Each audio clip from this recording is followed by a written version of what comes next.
We've been lying to ourselves so long we don't know the truth when we see it. Today I sit down with international human rights lawyer David Matas. For nearly 2 decades now, he has been one of the leading researchers examining the evidence of forced organ harvesting in China.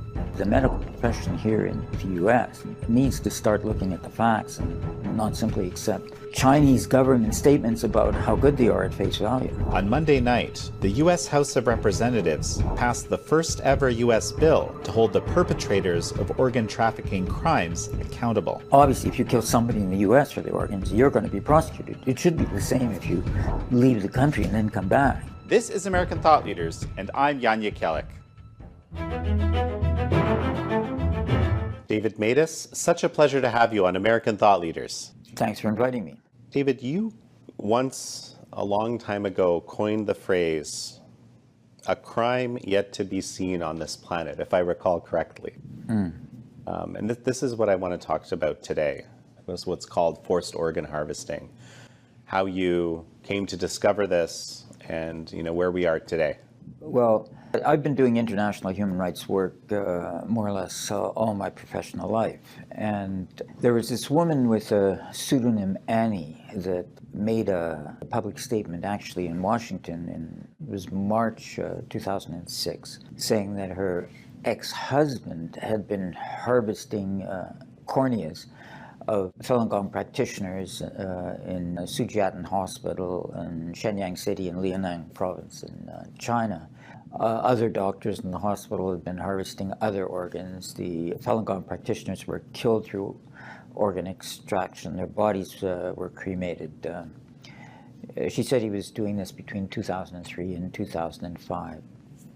So then the coalition, an NGO, the Coalition to Investigate Persecution Against the Falun Gong, decided to get an investigation going about what Annie said. And they had a list of 20 people that maybe they thought could do the investigation. I was one of the 20. The reason I did it, I mean, by that time, I was well used to people coming to me about various human rights violations, and obviously I can't do everything. Often I could say, well, you could go to the media, you could go to your member of parliament, you could go to a human rights NGO, you could just take a court case. I mean, there's other ways of dealing with this. But I realized that this issue couldn't be dealt with in an easy way, and there wasn't an obvious alternative. Because what I'm told straight up is if this happened, no bodies, every body is cremated, so there's no autopsies. There's no witnesses except perpetrators and victims. Everything happens in a closed environment. There's no documents except the Chinese hospital government prison records, which are not accessible. There's no crime scene. The operating room is cleaned up immediately afterwards. And so even if it's true, how do you establish that's true? So obviously, when I was asked to do this, I didn't know it was true or not, but I also knew that it was going to take a lot of research. It wasn't going to be a quick and easy fix where I could suggest someone do this, do that. And so I took it not on the basis that I would try to show that what Annie said was true, but simply that I would try to come to some conclusion one way or the other, rather than just Annie said this and the Chinese government said that and who knows. And so what I started doing with David Kilgore is conducting evidentiary trails, specific elements that would either prove or disprove what Annie said.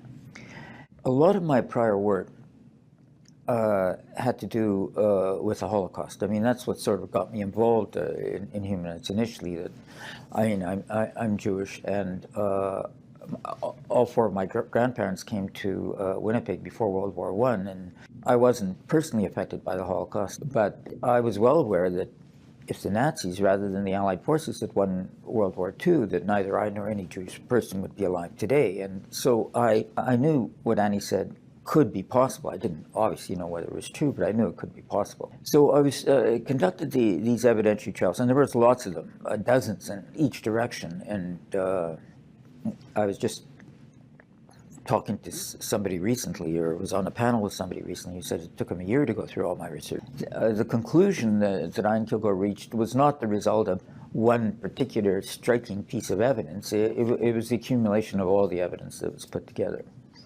And every piece of evidence I looked at was archived. I mean, not just in translation, but in the original Chinese as well, so that anybody who wants to can go through all the evidence themselves, and everybody who's done to. And some people have done that. As I say, it's a very time-consuming job, but everybody who's done that has come to the same conclusion that I and David Kilgore did, that this was indeed happening, that what Annie said was true. But even we went beyond that. We didn't say, okay, what Annie said was true between 2003 and 2005 in Sujiatan.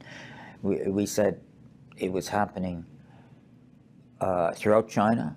It was happening from 2001, and it was continuing at the time of our report. And so that's basically how we started, how we got involved. I know you say there isn't one particular piece of evidence which seals the deal, but are there particular pieces of evidence that really made you realize, that took you to the next step to realize that this was something that was real? The Chinese government historically flipped on Falun Gong. Initially, when it started in 1992, they were encouraging it because it was beneficial to health and cut down costs in the health system.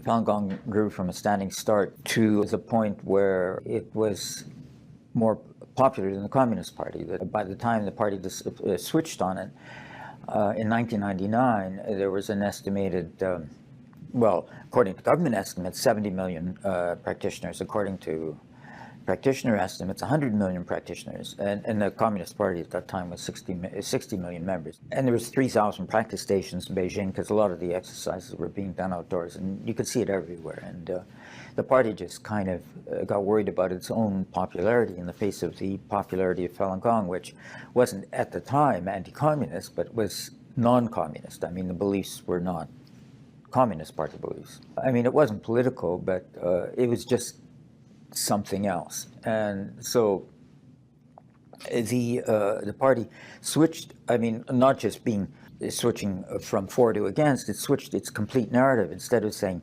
it's good for health, they're saying it's bad for health. And they constructed this narrative about how awful it was. So there was this repression and this mass detention, and people who were detained. I mean, the detention was a reaction to the protest about the initial repression, because initially within the Falun Gong community, there's complete incomprehension. I mean, the party was encouraging it. It was exercise is good for health, and there was this kind of belief that somehow there'd been a mistake, there'd been a misunderstanding, because most people are not familiar with the inner dynamics of the Communist Party. And so you got these protests sort of saying Falun Gong was good, as if the party had made a mistake and thought it was bad, whereas in fact that was the party's problem with Falun Gong, that it was good. And so you'd get these mass detentions, and then people would be asked to recant. If they didn't recant voluntarily, they'd be tortured. If they recanted after torture, they'd be released, and if they didn't recant after torture, they'd disappear. I mean, one of the strands of evidence, I talked to Falun Gong practitioners who got out of detention, got out of China. What did you see? What happened? And they told me a number of things. At this time, I mean, some of them may have heard what Annie said, but most of them had no idea about organ harvesting. And one of the things they said is there was people who self-identified and people who didn't self-identify. The reason was that the repression in China by the Communist Party went through stages. At first, it was simply a catch-and-release system. The policy of repression was, it was decided in June, announced in July. of 1999, and then there was some protests, and there was a catch and release saying don't do it again.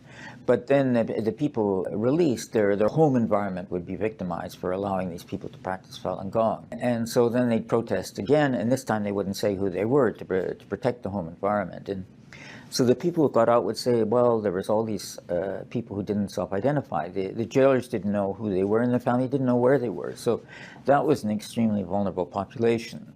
That was one thing. Another thing they said was, we were blood tested, organ examined, other prisoners were not. We don't know why. I mean, this was actually something they weren't kind of volunteering. I mean, what they wanted to talk about is the torture, the abuse. But I was able to, spend enough time with them to find out that this was going on as well. I mean, it was just a complete mystery to them why this was going on. I mean, it obviously wasn't for their health because they were being tortured, but it's necessary for organ transplants because you need blood type compatibility and ideally even tissue type compatibility. And I'd meet these people in different places around the world. They hadn't talked to each other, they hadn't heard of organ harvesting, and they all said the same thing. Blood tested, organ examined, just us, nobody else. Don't know why.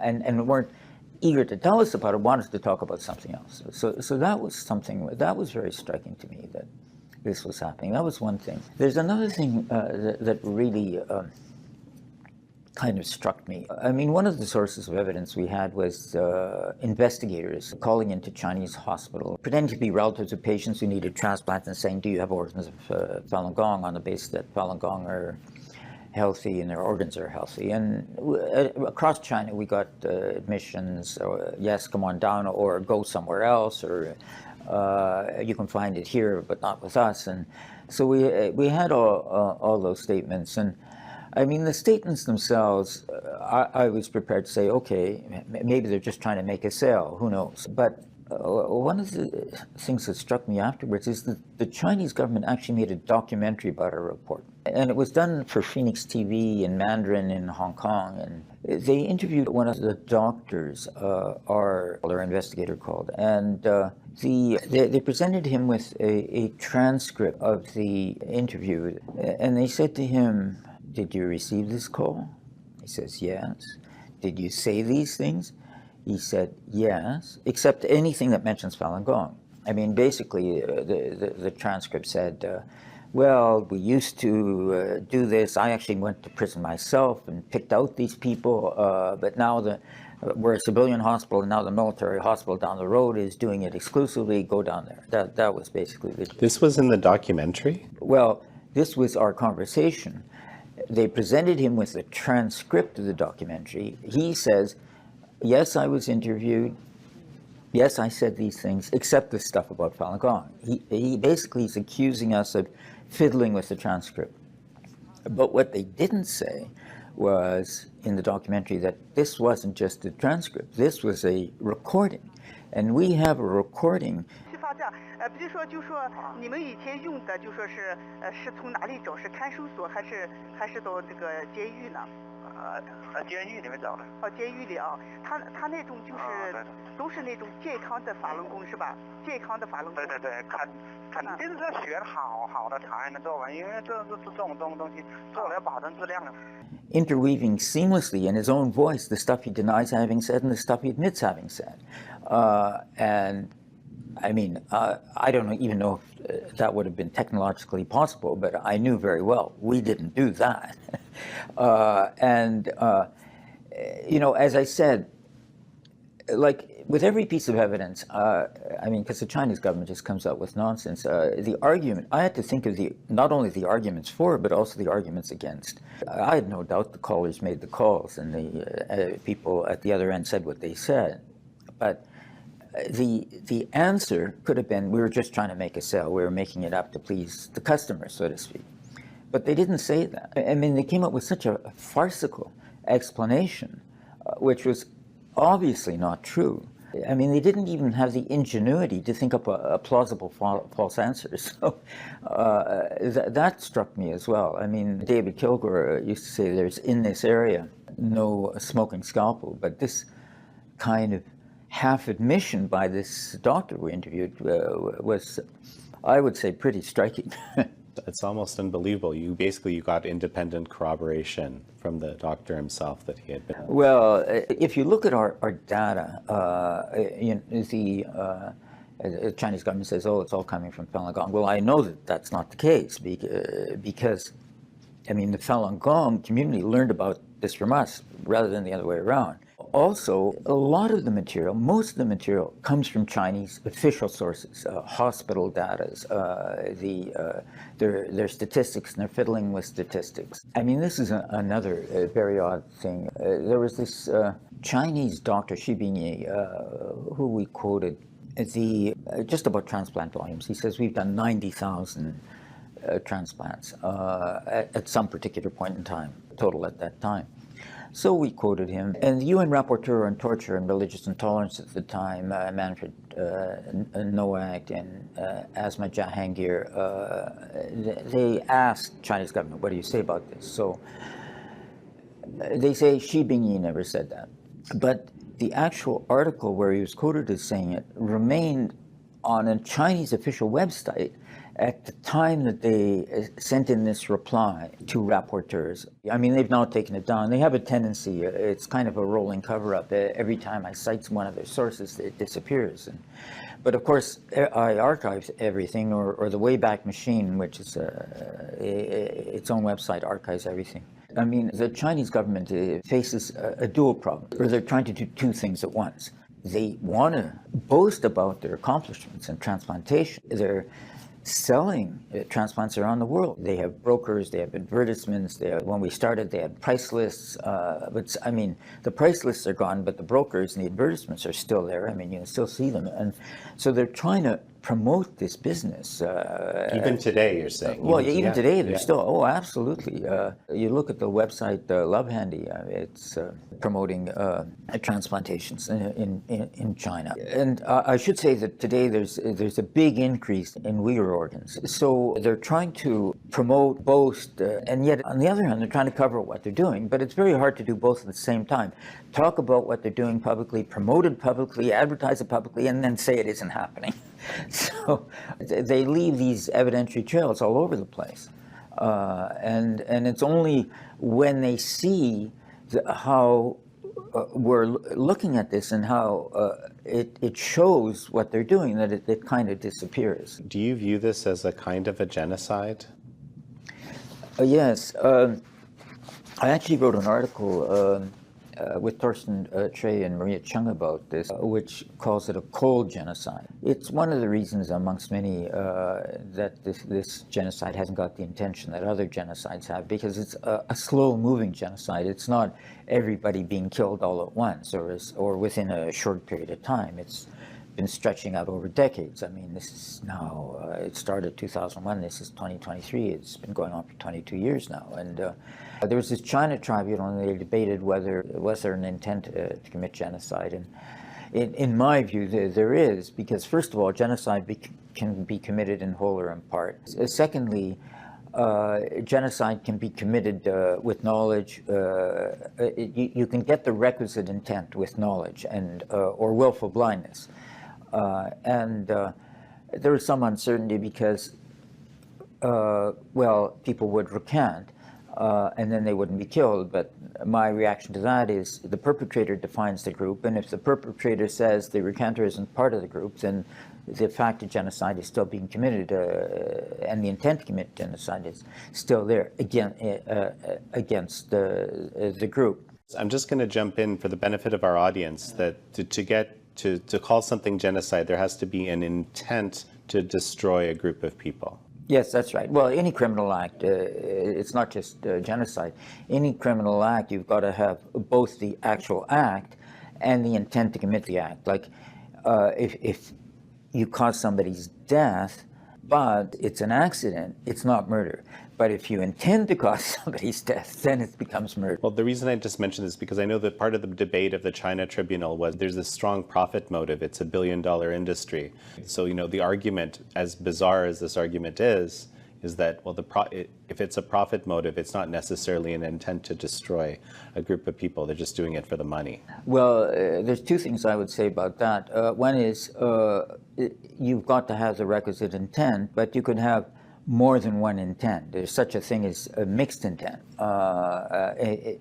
People were making money out of the Holocaust by selling teeth and gold in teeth and stealing from the people they killed. That may have been a partial motivation, but there's no doubt the real motivation, the primary motivation was not that. Also, of course, with a genocide, you're dealing with a lot of actors, a lot of victims, but also a lot of perpetrators. And the perpetrators represent a cross-section of humanity with a wide range of motives. I mean, some of them may be doing it because they're told, some of them may be doing it because of peer pressure, some of them may be doing it for profit, but what's driving this is not money. I mean, the Communist Party didn't repress Falun Gong for money. They repressed Falun Gong because it was too popular.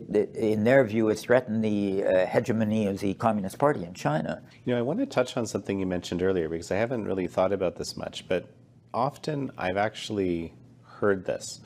In the Holocaust, you couldn't decide not to be Jewish, right? Basically, you had to live with that, and according to the Nazi approach, you needed to be destroyed if you were Jewish.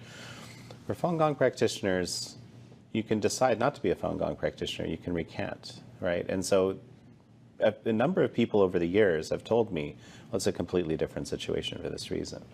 Well, I would say that's generally true of each genocide, that it has its unique characteristics. I mean, no two genocides are factually completely identical, and that's what, to a certain extent, makes it harder to engage people with a new form of genocide, because it's not like the old one. And sure, that was true, but also, I mean, the Nazi definition of who was Jewish really didn't have very much to do with who in reality was Jewish. I mean, you could have, I think, one grandparent who was Jewish, and the Nazis would say that's enough.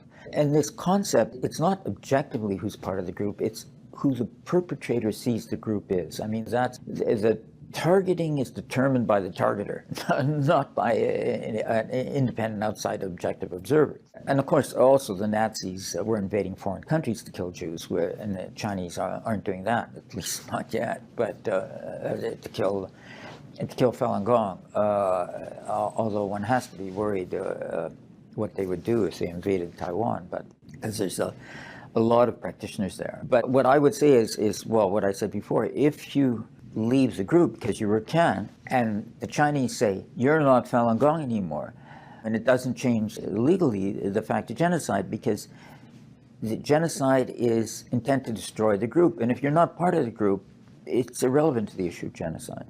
So we've been talking a bit about the China Tribunal. The China Tribunal, took your initial work, and, there had been substantially more evidence that had been accumulated since, and they looked through all of it and established that, yet another time that this was real, that it was happening.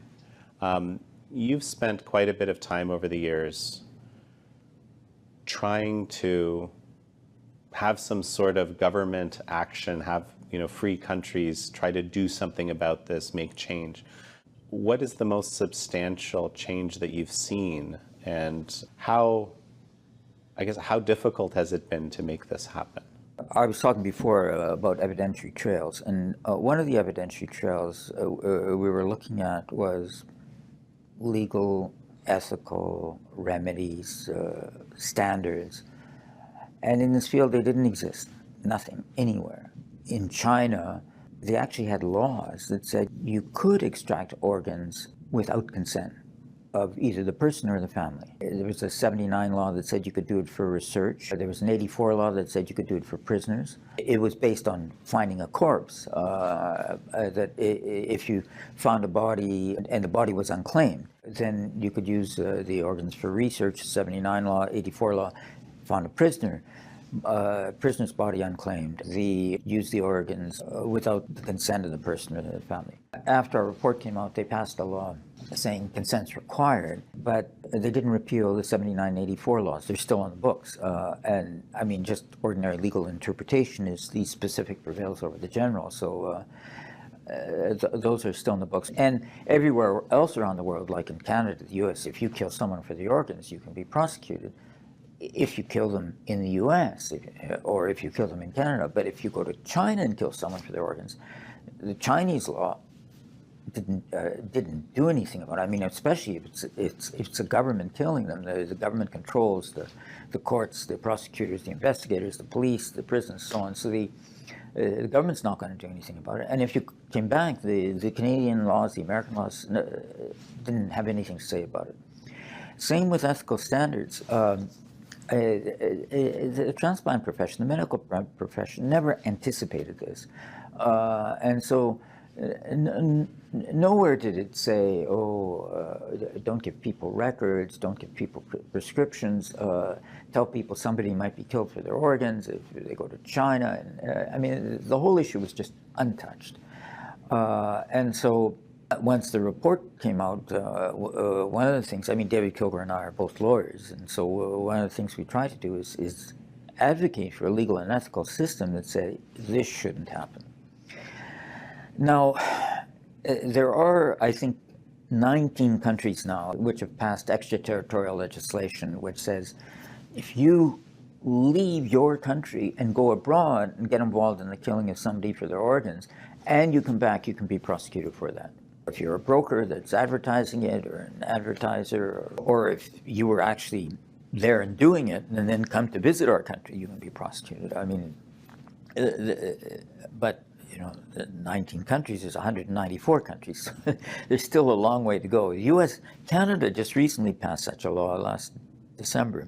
But there's even now an international treaty on the issue, the Council of Europe Convention Against Trafficking in Human Organs, which I think was open for signature in 2015 and has now got enough states parties that it's in force.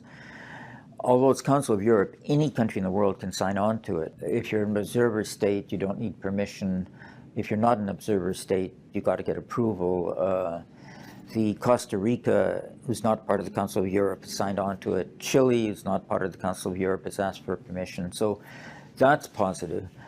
In terms of ethics, Canada has developed a very good set of professional ethics on this issue now. They say if somebody's going for transplant tourism, don't try to facilitate it in any way don't give them your hospital records, don't give them prescriptions, advise them that treatment on return is going to be difficult. You were asking me earlier, striking things that happened. This is another striking thing that happened. Before we came out with our report, people who went to China for transplant tourists would get letters from Chinese doctors about what they did, what medication they used, what they advised afterwards, what medication they advised afterwards, sort of a complete medical report.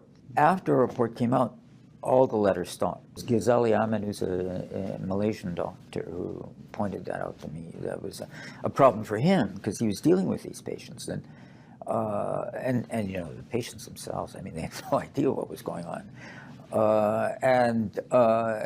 So the Canadian ethics said, when you come back, your treatment's going to be very difficult because we're not going to know what happened, and that people should be advised that somebody may be killed for their organs. So but again, this has happened in Canada, but as far as I know, nowhere else. So what I would say is 2006, when we started our report, there was nothing. Now there's something, but definitely not enough. It's taken, an incredible amount of time and an incredible amount of effort. And, I know one of the things, because I myself have experienced this repeatedly, and even today, when you talk about this issue, some people just say, no, I just can't accept that this is real. While the Holocaust was happening, there was a lot of evidence that was happening.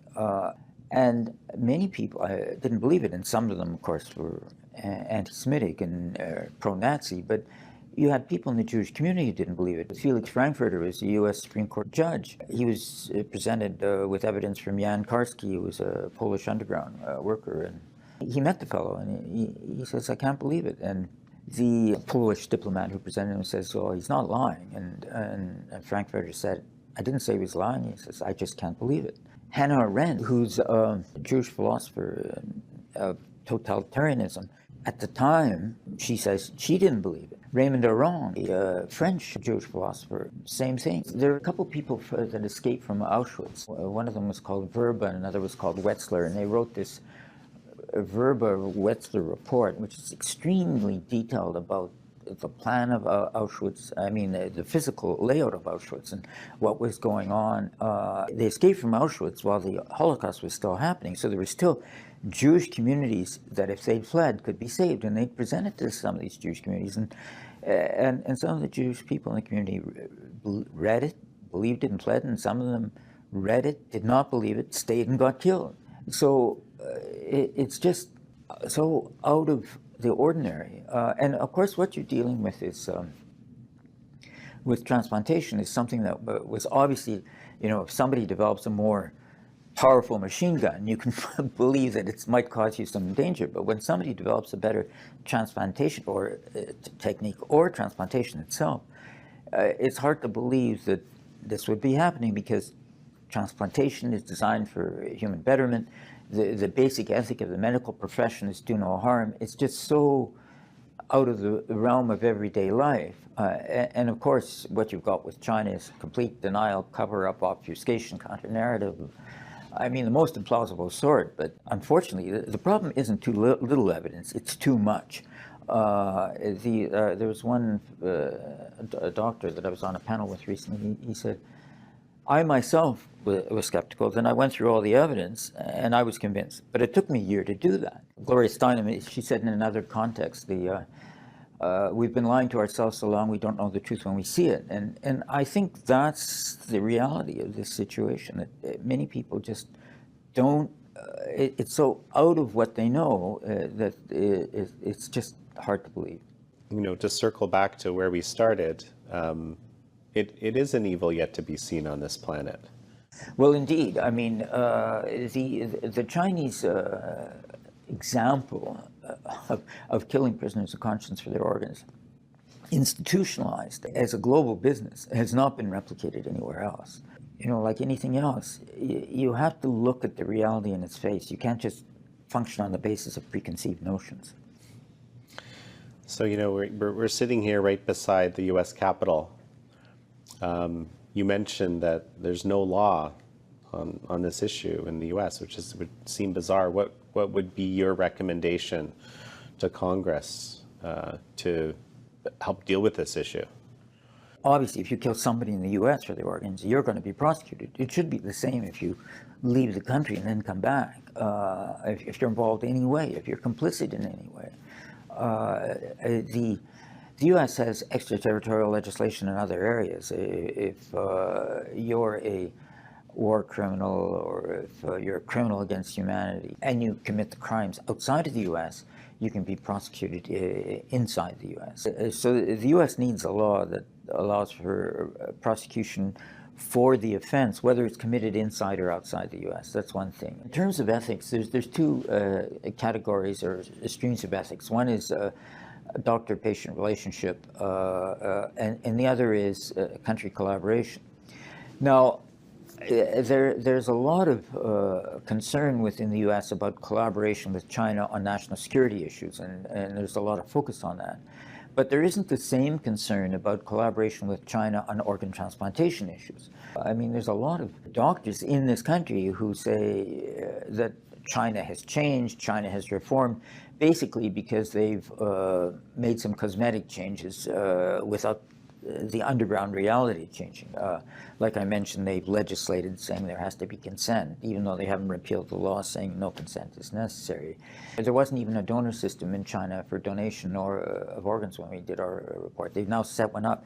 The donor system generates tiny numbers and doesn't explain the transplant volumes, but they set up a kind of what's called a transplant registration system where they have ranking of priority, but the data is not there. It's completely, you go to the website, there's nothing there. And you've got many doctors in the U.S. saying, well, everything's fine now because of this veneer, which they refuse to go behind.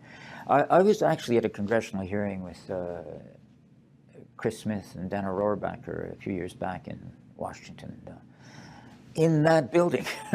And I was there with Francis Delmonico, who's a former head of the Transplantation Society. And so Chris Smith at that time says, China says everything's all right now, but they often say things that are not true. How do you know that what they're saying now is true? So the answer of Francis Delmonico is, I don't investigate. That's not my job.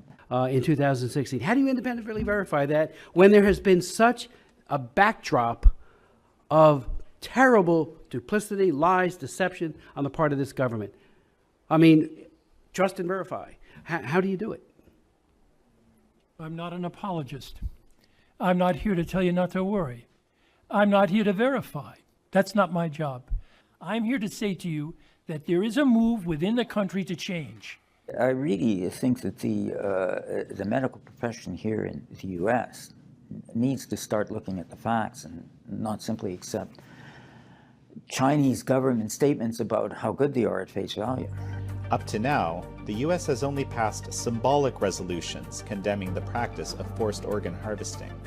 But just yesterday night, the House passed the first ever U.S. bill with actual means to hold the perpetrators accountable. Dubbed the Stop Forced Organ Harvesting Act of 2023, House Resolution 1154 aims to sanction anyone involved in forced organ trafficking and requires annual government reporting on such activities taking place in each foreign country. Those found to be involved will face a criminal penalty of up to $1 million and 20 years in prison. If its companion bill passes the Senate, the Stop Forced Organ Harvesting Act may soon make its way to President Biden's desk. Final thoughts as we finish? What I would say is, I mean, when you're dealing with human rights violations, as I have been over the decades, I've come to realize it's a never-ending business. Because what you're basically dealing with is human nature, which is itself, I mean, you can change the technology, but human nature doesn't change that much. And to a certain extent, and it's not just with organ transplantation, what happens as technology develops, but human nature stays the same, the capacity both for doing harm and for doing good increases. And we see that with a myriad of technologies. And very often the people who develop the technologies don't anticipate the harm that could be generated by the technologies they have developed. You know, what I would say about China and Falun Gong and organ harvesting, I would hope and I would expect someday that it would end and the perpetrators would be brought to justice. But I don't expect that human rights violations everywhere around the world end, because it's the willingness, the capacity to do harm continues to exist, and is going to shift. The details of it, or the mechanics of it, is going to shift with each new innovation. And so what I see is, when we're concerned about human rights violations, trying to combat them, we're not engaged in an effort of ending them completely forever around the world for all time, but that we're engaged in an effort of mitigation, making things maybe not as bad as they otherwise would have been. And so, I mean, that's maybe not a happy conclusion where we can all walk together hand in hand off into the sunset, but I think that's the reality of the world that we face. Well, David Matas, it's such a pleasure to have you on the show. Well, thank you again for inviting me. Thank you all for joining David Matas and me on this episode of American Thought Leaders. I'm your host, Yanya Kellek.